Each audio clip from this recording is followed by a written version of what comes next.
ॐ श्री गणेशाय नमः। अथ श्री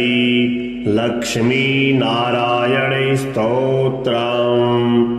सत्यव्रतक्षेत्रललामभूतो बाहासरित्तीरविराजमानः मखि प्रकृष्टो ह्यर्षाणिपालैः नारायणो यद्विभाति लक्ष्म्या आत्रेयगोत्राम्बुधिपूर्णचन्द्रैः आचारशीलैरभितो वरिष्ठैः आशास्यमानः परिभक्तियुक्तैः नारायणो भाति सहैव लक्ष्म्या श्रीवैष्णवाग्रे शर्माननीयाः आचार्यवर्या जगति प्रसिद्धा सत्सम्प्रदाया वनबद्धदीक्षाः त्वया प्रदत्ता जगतां विभान्ति भाग्यं जगत्यामुपवर्णनीयम् त्वदीयसेवा फलमामनन्ति अस्तौकदिव्याध्वरवेदिभोगे जाने ग्रहारे तव भाग्यमेतत् इष्टार्थसिद्ध्यै भवतोपदिष्टा मिष्ट्यादिकं भूरि कृतं हि यत्र यज्ञो हि नारायण नाम रूपः त्वमत्र भासीति विभावये त्वाम् आत्रेयगोत्रैकजने प्रकृष्टाः द्विजत्वं प्रतिपद्यमाना भूयस्तरां विष्णुपदे चरन्तः बिभान्ति तुष्टस्त्वमिहासि भूत्यै नारायणत्वं रमया समेतः प्राचीं दिशां वीक्ष्य मुहुः प्रसन्नः कुतो न जाने परमं रहस्यं यूपोज्ज्वलं स्तम्भमवीक्षसे किम् यज्ञस्य साक्षी स्थिर एव लोके यज्ञस्थली चापि विभाति सुस्था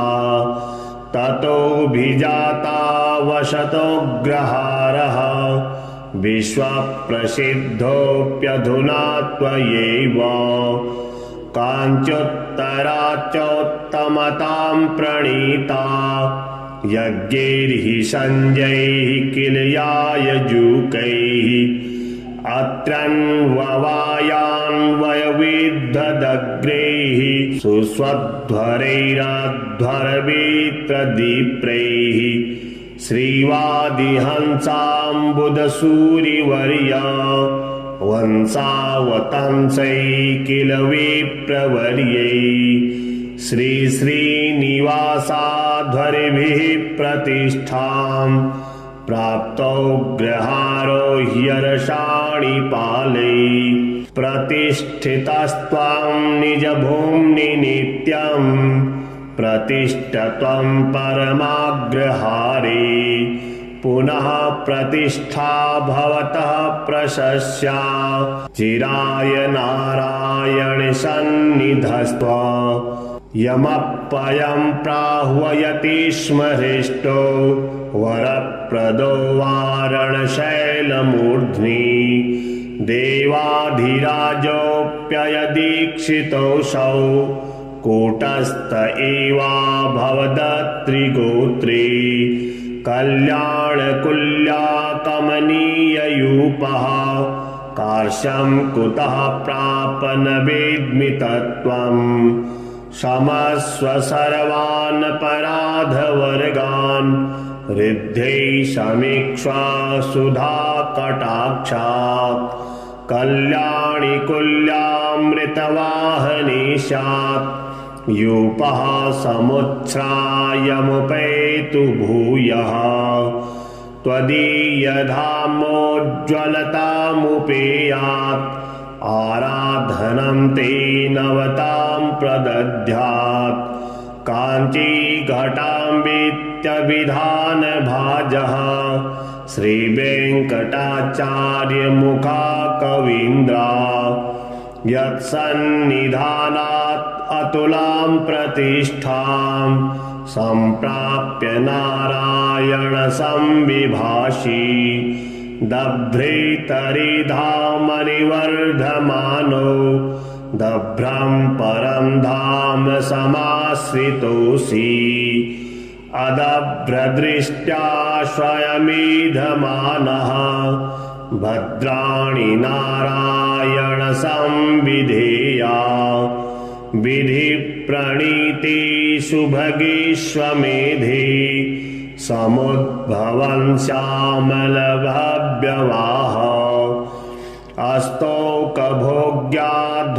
अस्तौकभोग्याध्वरहव्यभोक्ता नयत्यहोतान् स्वपुरां स्म देवः कलिः प्रदुष्टः कवयोऽपि नष्टा कल्याणकुल्याप्यमृतेन हीना जाताश्च दूरे सुखजीविकायै परन्तु नारायण सुस्थिरोऽसि पूतोग्रहारो मखजालकृत्या पूतास्थली सत्पदरेणुपूर्णा पूता वयं ग्रामसुनामधृत्या वशीम नारायण ते कटाक्षै श्रीसूक्तहोमेन कृतेन भक्त्या ग्रामः समृद्धिं सकलामुपैतु देवत्समाराधन संप्रहृष्टः अभीष्टदायी सततं विभातु अत्रन्ववाये जन्मेत्यसेवा रतेन मावासरदोत्तमेन भक्त्या कृतं स्तोत्रमिदं पठन्तः लक्ष्मीकटाक्षेण विभान्तु लोके लक्ष्मीनारायणं देवं मन्दिरं नूतननिर्मितं रक्षितां यागशालां च दृष्ट्वा तुष्टिं भजेमहि सत्यव्रतक्षेत्रललामभूतो बाहासरित्तीरविराजमानः मखिप्रकृष्टो ह्यर्षाणिपालैः नारायणो यद्विभाति लक्ष्म्या आत्रेयगोत्राम्बुधिपूर्णचन्द्रैः आचारशीलैरभितो वरिष्ठैः आशास्यमानः परिभक्तियुक्तैः नारायणो भाति सहैव लक्ष्म्या श्रीवैष्णवाग्रे शर्माननीयाः आचार्यवर्या जगति प्रसिद्धा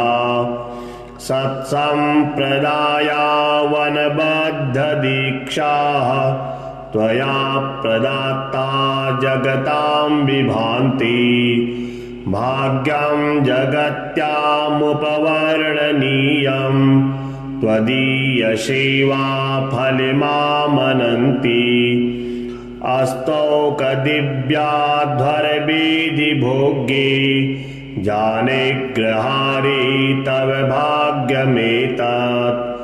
इष्टार्थसिद्ध्यै भवतोपदिष्टा मिष्ट्यादिकं भूरि कृतं हि यत्र यज्ञो हि नारायणनामरूपः त्वमत्र भासीति विभावये त्वाम् आत्रेयगोत्रैकजने प्रकृष्टाः द्विजा द्विजत्वं प्रतिपद्यमाना भूयस्तरां विष्णुपदे चरन्तः बिभान्ति तुष्टस्त्वमिहासि भूत्यै नारायणत्वं रमया समेतः प्राचीं दिशां वीक्ष्य मुहुः प्रसन्नः कुतो न जाने परमं रहस्यं यूपोज्ज्वलं स्तम्भमवीक्षसे किम् यज्ञस्य साक्षी स्थिर एव लोके यज्ञस्थली चापि विभाति सुस्था ततोऽभिजाता वसतोऽग्रहारः विश्वप्रसिद्धोऽप्यधुना त्वयैव काञ्चोत्तराच्चोत्तमतां प्रणीता यज्ञैर्हि संजैः किल यायजूकैः अत्रन्ववायान्वयविद्धदग्रैः सुस्वध्वरैराध्वरविप्रदीप्रैः श्रीवादिहंसाम्बुधसूरिवर्या वंसावतंसैः किल विप्रवर्यै श्रीश्रीनिवासाध्वरिभिः प्रतिष्ठां प्राप्तोऽग्रहारो ह्यर्षाणि पालैः प्रतिष्ठितस्त्वां निजभूम्नि नित्यं प्रतिष्ठत्वं परमाग्रहारे पुनः प्रतिष्ठा भवतः प्रशस्या चिराय नारायण सन्निधस्त्वा यमप्ययं प्राह्वयति स्म हृष्टो वरप्रदो वारणशैलमूर्ध्नि देवाधिराजोऽप्ययदीक्षितोऽसौ कूटस्थ एवाभवदत्रिगोत्री कल्याणकुल्या कमनीययूपः कार्श्यं कुतः प्राप न वेद्मि तत्त्वम् क्षमस्व सर्वान् पराधवर्गान् ऋद्धे समीक्ष्वा सुधा कटाक्षात् कल्याणि कुल्यामृतवाहनी स्यात् यूपः समुच्छ्रायमुपैतु भूयः त्वदीयधामोज्ज्वलतामुपेयात् आराधनं ते नवतां प्रदद्यात् काञ्चीघटाम्बित्यभिधानभाजः श्रीवेङ्कटाचार्यमुखा कवीन्द्रा यत्सन्निधानात् अतुलां प्रतिष्ठां सम्प्राप्य नारायण संविभाषी दभ्रेतरिधामनिवर्धमानो दभ्रं परं धाम समाश्रितोऽसि अदभ्रदृष्ट्या स्वयमीधमानः भद्राणि नारायण संविधेया विधि प्रणीति सुभगीष्वमेधे समुद्भवन् श्यामलभव्यवाह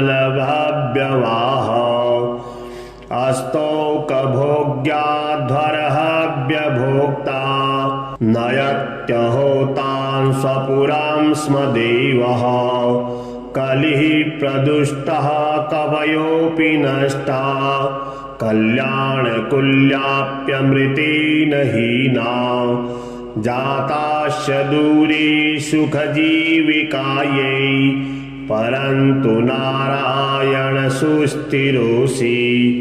पूतोऽग्रहारो मखजालकृत्या पूतास्थली सत्पदरेणुपूर्णा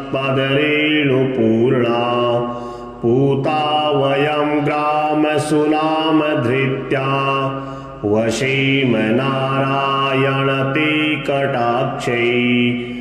श्रीसूक्तहोमेन कृतेन भक्त्या ग्रामः समृद्धिं सकलामुपैतु देवत्समाराधनसम्प्रहृष्टः अभीष्टदायी सततं विभातु अत्रन्ववाये जन्मेत्य सेवा रतेन मा वा शरदोत्तमेन भक्त्या कृतं स्तोत्रमिदं पठन्तः लक्ष्मीकटाक्षेण बिभान्तु लोके लक्ष्मीनारायणं देवं मन्दिरं नूतननिर्मितं रक्षितां यागशालां च दृष्ट्वा तुष्टिं भजेमहि सत्यव्रतक्षेत्रललामभूतो बाहासरित्तीरविराजमानः मखि प्रकृष्टो ह्यर्षाणि पालैः नारायणो यद्विभाति लक्ष्म्या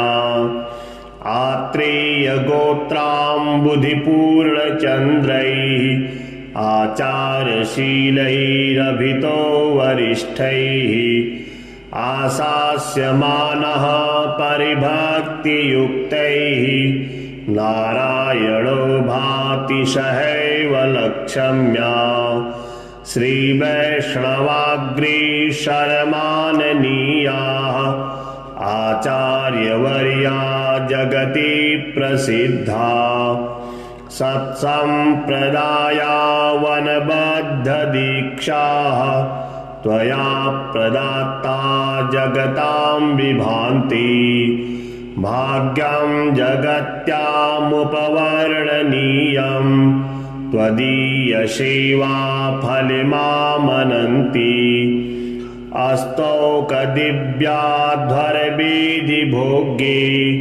जानेग्रहारे तव भाग्यमेतत् इष्टार्थसिद्ध्यै भवतोपदिष्टा मिष्ट्यादिकं भूरि कृतं हि यत्र यज्ञो हि नारायणनामरूपः त्वमत्र भासीति विभावये त्वाम् आत्रेयगोत्रैकजने प्रकृष्टाः द्विजत्वं प्रतिपद्यमाना भूयस्तरां विष्णुपदे चरन्तः बिभान्ति तुष्टस्त्वमिहासि भूत्यै नारायणत्वं रमया समेतः प्राचीं दिशां वीक्ष्य मुहुः प्रसन्नः कुतो न जाने परमं रहस्यं यूपोज्ज्वलं स्तम्भमवीक्षसे किम् यज्ञस्य साक्षी स्थिर एव लोके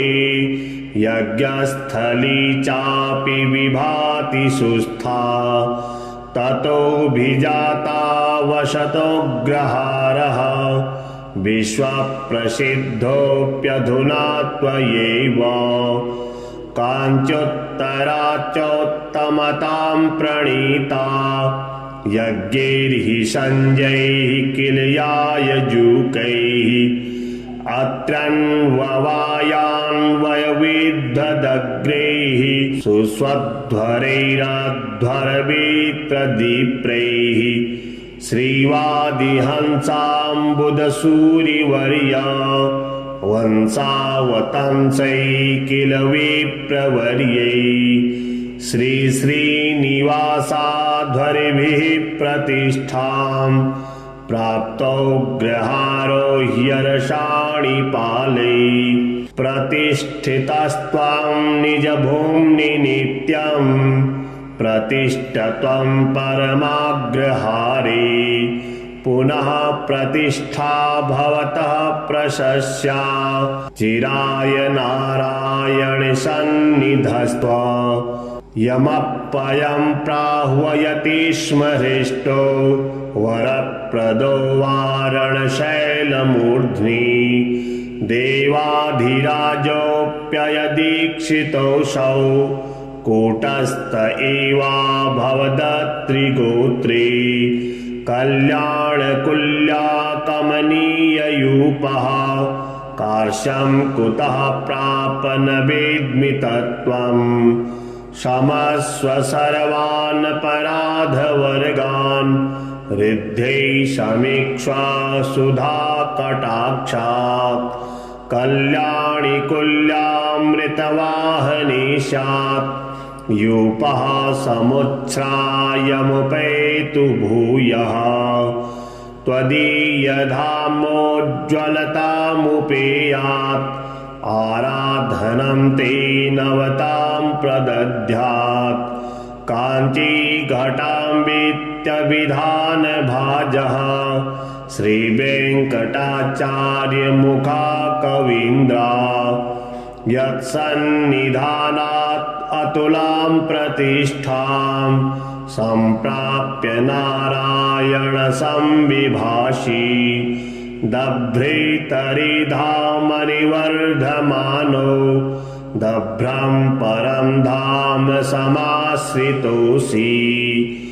अदभ्रदृष्ट्या स्वयमीधमानः भद्राणि नारायण संविधेया विधिप्रणीते सुभगीष्वमेधे समुद्भवन् श्यामलभव्यवाह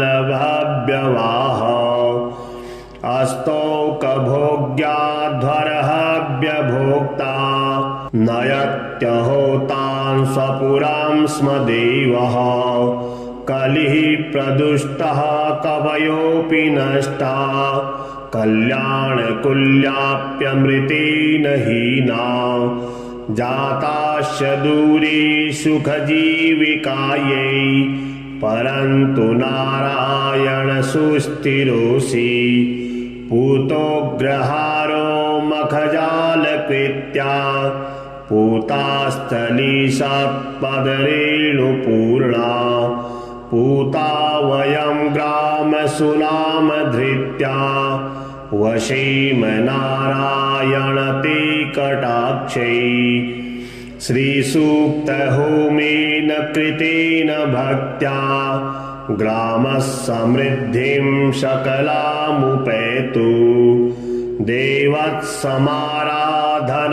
देवत्समाराधनसम्प्रहृष्टः अभीष्टदायी सततं विभातु अत्रन्ववाये जन्मेत्यसेवा रतेन मावा शरदोत्तमेन भक्त्या कृतं स्तोत्रमिदं पठन्तः लक्ष्मीकटाक्षेण विभान्तु लोके लक्ष्मीनारायणं देवं मन्दिरं नूतननिर्मितं रक्षितां यागशालां च दृष्ट्वा तुष्टिं भजेमहि सत्यव्रतक्षेत्रललामभूतो बाहासरित्तीरविराजमानः मखि प्रकृष्टो ह्यर्षाणि पालैः नारायणो यद्विभाति लक्ष्म्या आत्रेयगोत्राम्बुधिपूर्णचन्द्रैः आचारशीलैरभितो वरिष्ठैः आशास्यमानः परिभक्तियुक्तैः नारायणो भाति सहैव लक्ष्म्या श्रीवैष्णवाग्रे शर्माननीयाः आचार्यवर्या जगति प्रसिद्धा सत्सम्प्रदायावनबद्धदीक्षाः त्वया प्रदत्ता जगतां विभान्ति भाग्यं जगत्यामुपवर्णनीयं त्वदीयसेवा फलमामनन्ति अस्तौकदिव्याध्वरवेदिभोग्ये जानेग्रहारे तव भाग्यमेतत् इष्टार्थसिद्ध्यै भवतोपदिष्टा मिष्ट्यादिकं भूरि कृतं हि यत्र यज्ञो हि नारायण नामरूपः त्वमत्र भासीति विभावये त्वाम् आत्रेयगोत्रैकजने प्रकृष्टाः द्विजत्वं प्रतिपद्यमाना भूयस्तरां विष्णुपदे चरन्तः बिभान्ति तुष्टस्त्वमिहासि भूत्यै नारायणत्वं रमया समेतः प्राचीं दिशां वीक्ष्य मुहुः प्रसन्नः कुतो न जाने परमं रहस्यं यूपोज्ज्वलं स्तम्भमवीक्षसे किं यज्ञस्य साक्षी स्थिर एव लोके यज्ञस्थली चापि विभाति सुस्था ततोऽभिजाता वशतोऽग्रहारः विश्वप्रसिद्धोऽप्यधुना त्वयैव काञ्चोत्तराच्चोत्तमतां प्रणीता यज्ञैर्हि सञ्जयैः किल यायजूकैः अत्रन्ववायान्वयविद्धदग्रैः सुस्वध्वरैरध्वरवित्रदीप्रैः श्रीवादिहंसाम्बुदसूरिवर्या वंसावतंसै किल विप्रवर्यै श्रीश्रीनिवासाध्वरिभिः प्रतिष्ठां प्राप्तोऽग्रहारो ह्यर्षाणि पालै प्रतिष्ठितस्त्वां निजभूम्नि नित्यं प्रतिष्ठत्वं परमाग्रहारे पुनः प्रतिष्ठा भवतः प्रशस्या चिराय नारायण सन्निधस्त्व यमप्ययं प्राह्वयति स्म हृष्टो वरप्रदो वारणशैलमूर्ध्नि देवाधिराजोऽप्ययदीक्षितोऽसौ कूटस्थ एवाभवदत्रिगोत्रे कल्याणकुल्या कमनीययूपः कार्श्यं कुतः प्राप न वेद्मि तत्त्वं क्षमस्व सर्वान् पराधवर्गान् ऋद्धे समीक्ष्वा सुधा कटाक्षात् कल्याणि कुल्यामृतवाहने स्यात् यूपः समुच्छ्रायमुपेतु भूयः त्वदीयधामोज्ज्वलतामुपेयात् आराधनं ते नवतां प्रदद्यात् काञ्चीघटाम्बित्यभिधानभाजः श्रीवेङ्कटाचार्यमुखा कवीन्द्रा यत्सन्निधानात् अतुलां प्रतिष्ठां सम्प्राप्य नारायण संविभाषी दभ्रेतरिधामनिवर्धमानो दभ्रं परं धाम समाश्रितोऽसि अदभ्रदृष्ट्या स्वयमीधमानः भद्राणि नारायण संविधेया विधि प्रणीते सुभगेष्वमेधे समुद्भवन् श्यामलभव्यवाह अस्तोकभोग्याध्वरहव्यभोक्ता नयत्यहोतान् स्वपुरां स्म देवः कलिः प्रदुष्टः कवयोऽपि नष्टा कल्याणकुल्याप्यमृतेन हीना जाताश्च दूरे सुखजीविकायै परन्तु नारायण सुस्थिरोऽसि पूतोऽग्रहारो मखजालकृत्या पूतास्थली सत्पदरेणुपूर्णा पूता वयं ग्रामसुनामधृत्या वशीम नारायण ते कटाक्षै श्रीसूक्तहोमेन कृतेन भक्त्या ग्रामः समृद्धिं सकलामुपैतु देवत्समाराधनैर्मनोरथैः धनसम्प्रहृष्टः अभीष्टदायी सततं विभातु अत्रन्ववाये जन्मेत्यसेवा रतेन मावासरदुत्तमेन भक्त्या कृतं स्तोत्रमिदं पठन्तः लक्ष्मीकटाक्षेण बिभान्तु लोके लक्ष्मीनारायणं देवं मन्दिरं नूतननिर्मितं रक्षितां यागशालां च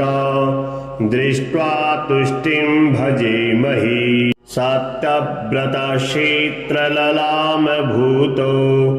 बाहासरित्तीरविराजमानः मखि प्रकृष्टो ह्यर्षाणिपालैः नारायणो यद्विभाति लक्ष्म्या आत्रेयगोत्राम्बुधिपूर्णचन्द्रैः आचारशीलैरभितो वरिष्ठैः आशास्यमानः परिभक्तियुक्तैः नारायणो भाति सहैव लक्ष्म्या श्रीवैष्णवाग्रे शर्माननीयाः आचार्यवर्या जगति प्रसिद्धा सत्सम्प्रदाया वनबद्धदीक्षाः त्वया प्रदत्ता जगतां विभान्ति भाग्यं जगत्यामुपवर्णनीयं त्वदीयसेवा फलमामनन्ति अस्तौकदिव्याध्वरविधिभोग्ये जानेग्रहारे तव भाग्यमेतत् इष्टार्थसिद्ध्यै भवतोपदिष्टा मिष्ट्यादिकं भूरि कृतं हि यत्र यज्ञो हि नारायणनामरूपः त्वमत्र भासीति विभावये त्वाम् आत्रेयगोत्रैकजने प्रकृष्टाः द्विजा द्विजत्वं प्रतिपद्यमाना भूयस्तरां विष्णुपदे चरन्तः बिभान्ति तुष्टस्त्वमिहासि भूत्यै नारायणत्वं रमया समेतः प्राचीं दिशां वीक्ष्य मुहुः प्रसन्नः कुतो न जाने परमं रहस्यं यूपोज्ज्वलं स्तम्भमवीक्षसे किं यज्ञस्य साक्षी स्थिर एव लोके यज्ञस्थली चापि विभाति सुस्था ततोऽभिजाता वशतोऽग्रहारः विश्वप्रसिद्धोऽप्यधुना त्वयैव काञ्चोत्तराच्चोत्तमतां प्रणीता यज्ञैर्हि सञ्जैः किल यायजूकैः अत्रन्ववायान्वयविद्धदग्रैः सुस्वध्वरैराध्वरविप्रदीप्रैः श्रीवादिहंसाम्बुधसूरिवर्या वंसावतंसै किल विप्रवर्यै श्रीश्रीनिवासाध्वरिभिः प्रतिष्ठां प्राप्तोऽग्रहारो ह्यर्षाणिपालै प्रतिष्ठितस्त्वां निजभूम्नि नित्यं प्रतिष्ठत्वं परमाग्रहारे पुनः प्रतिष्ठा भवतः प्रशस्या चिराय नारायण सन्निधस्त्व यमप्ययं प्राह्वयति स्म हृष्टो वरप्रदो वारणशैलमूर्ध्नि देवाधिराजोऽप्ययदीक्षितोऽसौ कूटस्थ एवाभवदत्रिगोत्रे कल्याणकुल्या कमनीय यूपः कार्श्यं कुतः प्राप न वेद्मि तत्त्वम् क्षमस्व सर्वान् पराधवर्गान् ऋद्धे समीक्ष्वा सुधा कटाक्षात्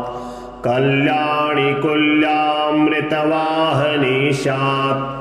यूपः समुच्छ्रायमुपैतु भूयः त्वदीयधामोज्ज्वलतामुपेयात् आराधनं ते नवतां प्रदद्यात् काञ्चीघटाम्बित्यभिधानभाजः श्रीवेङ्कटाचार्यमुखा कवीन्द्रा यत्सन्निधानात् अतुलां प्रतिष्ठां सम्प्राप्य नारायण संविभाषी दभ्रेतरिधामनिवर्धमानो दभ्रं परं धाम समाश्रितोऽसि अदभ्रदृष्ट्या स्वयमीधमानः भद्राणि नारायण संविधेया विधिप्रणीते सुभगेष्वमेधे समुद्भवन् श्यामलभव्यवाह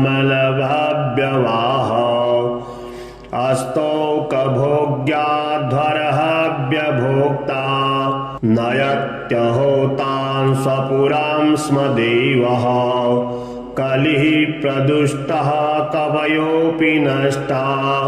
कल्याणकुल्याप्यमृतेन हीना जाताश्च दूरे सुखजीविकायै परन्तु नारायण सुस्थिरोऽसि पूतोग्रहारो मखजालकृत्या पूतास्थली सत्पदरेणुपूर्णा पूता वयं ग्रामसुनामधृत्या वशीम नारायण ते कटाक्षै श्रीसूक्तहोमेन कृतेन भक्त्या ग्रामः समृद्धिं सकलामुपैतु देवत्समाराधनसम्प्रहृष्टः अभीष्टदायी सततं विभातु अत्रन्ववाये जन्मेत्यसेवा रतेन मावा शरदोत्तमेन भक्त्या कृतं स्तोत्रमिदं पठन्तः लक्ष्मीकटाक्षेण बिभान्तु लोके लक्ष्मीनारायणं देवं मन्दिरं नूतननिर्मितं रक्षितां यागशालां च दृष्ट्वा तुष्टिं भजेमहि सत्यव्रतक्षेत्रललामभूतो बाहासरित्तीरविराजमानः मखि प्रकृष्टो ह्यर्षाणि पालैः नारायणो यद्विभाति लक्ष्म्या आत्रेयगोत्राम्बुधिपूर्णचन्द्रैः आचारशीलैरभितो वरिष्ठैः आशास्यमानः परिभक्तियुक्तैः नारायणो भाति सहैव लक्ष्म्या श्रीवैष्णवाग्रे शरमाननीयाः आचार्यवर्या जगति प्रसिद्धा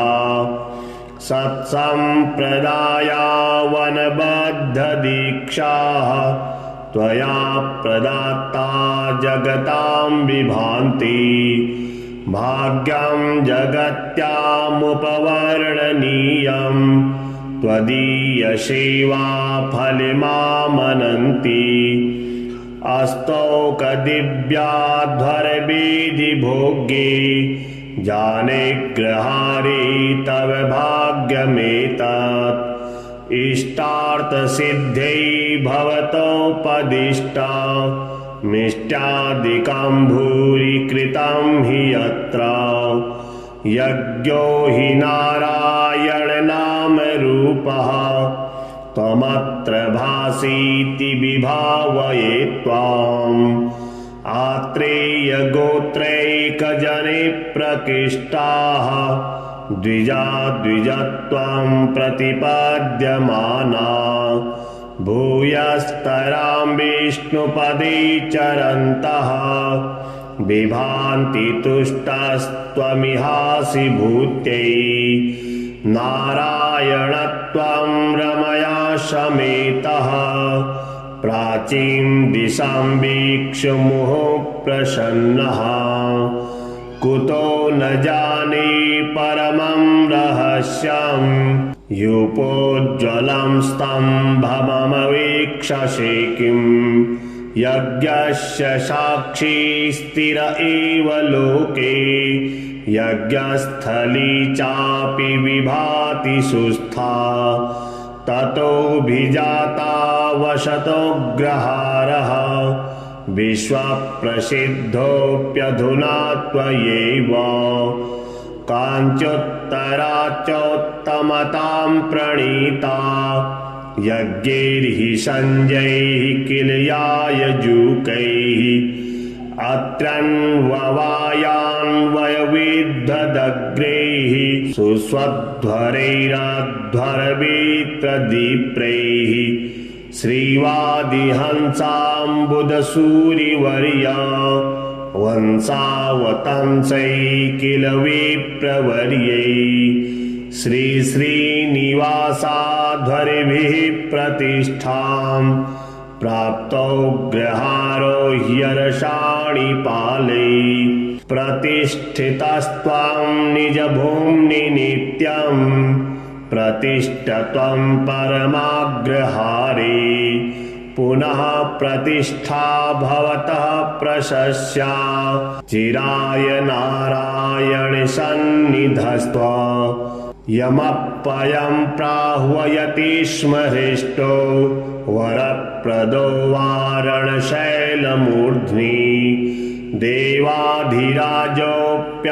देवाधिराजोऽप्ययदीक्षितोऽसौ कूटस्थ एवाभवदत्रिगोत्रे कल्याणकुल्या कमनीययूपः कार्श्यं कुतः प्राप न वेद्मि तत्त्वम् क्षमस्व सर्वान् पराधवर्गान् ऋद्धे समीक्ष्वा सुधा कटाक्षात् कल्याणि कुल्यामृतवाहने स्यात् यूपः समुच्छ्रायमुपेतु भूयः त्वदीयधामोज्ज्वलतामुपेयात् आराधनं ते नवतां प्रदद्यात् काञ्चीघटाम्बित्यभिधानभाजः श्रीवेङ्कटाचार्यमुखा कवीन्द्रा यत्सन्निधानात् अतुलां प्रतिष्ठां सम्प्राप्य नारायण संविभाषी दभ्रेतरिधामनिवर्धमानो दभ्रं परं धाम समाश्रितोऽसि अदभ्रदृष्ट्या स्वयमीधमानः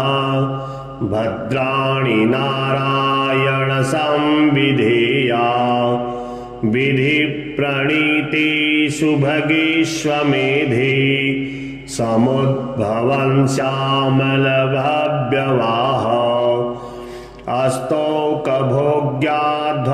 अस्तौकभोग्याध्वरहव्यभोक्ता नयत्यहोतान् स्वपुरां स्म देवः कलिः प्रदुष्टः कवयोऽपि नष्टा कल्याणकुल्याप्यमृतेन हीना जाताश्च दूरे सुखजीविकायै परन्तु नारायण सुस्थिरोऽसि पूतोऽग्रहारो मखजालकृत्या पूतास्थली सत्पदरेणुपूर्णा पूता वयं ग्रामसुनामधृत्या वशेम नारायण ते कटाक्षै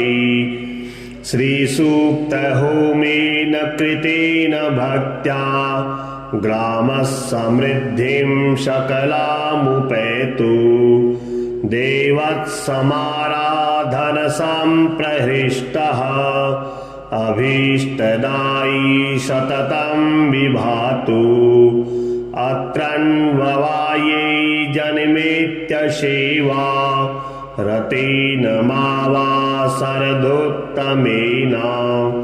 भक्त्या कृतं स्तोत्रमिदं पठन्तः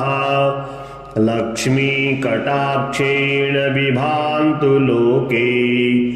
लक्ष्मीनारायणं देवं मन्दिरं नूतननिर्मितं रक्षितां यागशालां च दृष्ट्वा तुष्टिं भजेमहि।